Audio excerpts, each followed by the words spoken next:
Warns that Russia now has the military capability for full-scale invasion of Ukraine. President Joe Biden says he will be sending a small number of U.S. troops to Eastern Europe. Kate Fisher has the story. With diplomatic efforts to solve the international crisis between Ukraine and Russia looking as bleak as the Washington weather, US President Joe Biden says he'll soon be deploying troops to bolster the NATO presence in the region. I'll be moving U.S. troops to Eastern Europe and the NATO countries in the near term. Not a lot.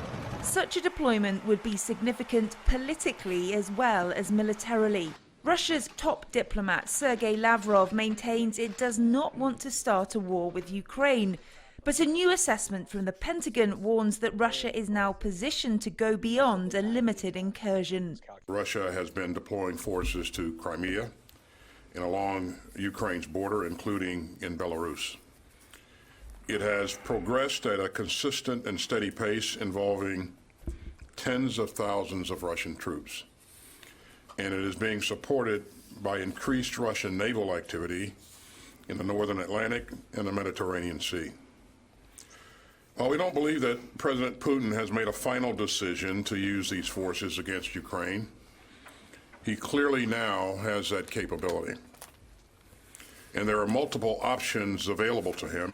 All of which could have dire consequences, according to US military officials. This is larger in scale and scope and the massing of forces than anything we have seen in recent memory, and I think you'd have to go back quite a while into the Cold War days to see something of this magnitude. And if war were to break out on a scale and scope that is possible, the civilian population will suffer immensely. President Volodmyr Zelensky's criticized the Biden administration for these ominous warnings, saying they're causing needless alarm in his country.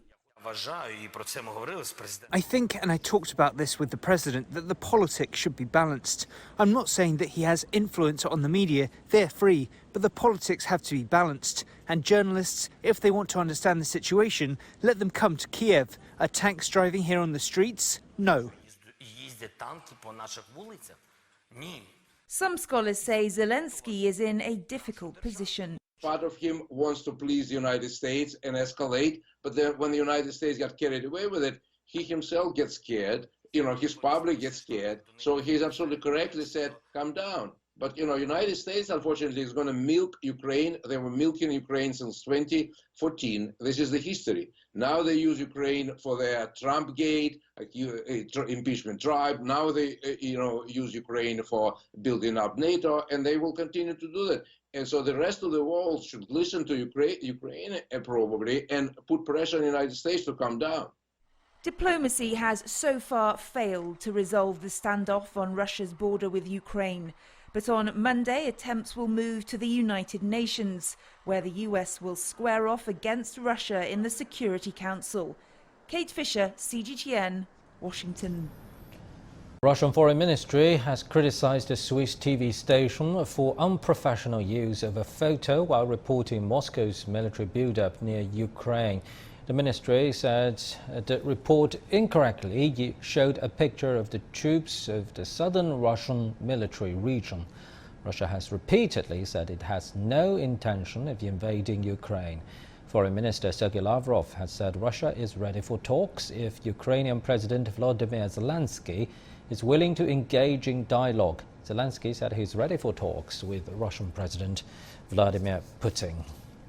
Britain says it's considering making a major NATO deployment as part of a plan to strengthen Europe's borders. Prime Minister Boris Johnson's office says the plan involves members of the NATO defence pacts in the Nordics and Baltics, meaning the country could double troop numbers and send defensive weapons to Estonia. Boris Johnson is also expected to speak to Russian President Vladimir Putin by phone in the coming days. Also, German media is reporting that the United States has discredited Germany as an unreliable partner due to its resistance in the Ukraine crisis. The outlet is citing a confidential memo by the German ambassador to the United States. The document says Washington believes that Germany's position is born out of a desire to continue buying cheap natural gas from Russia.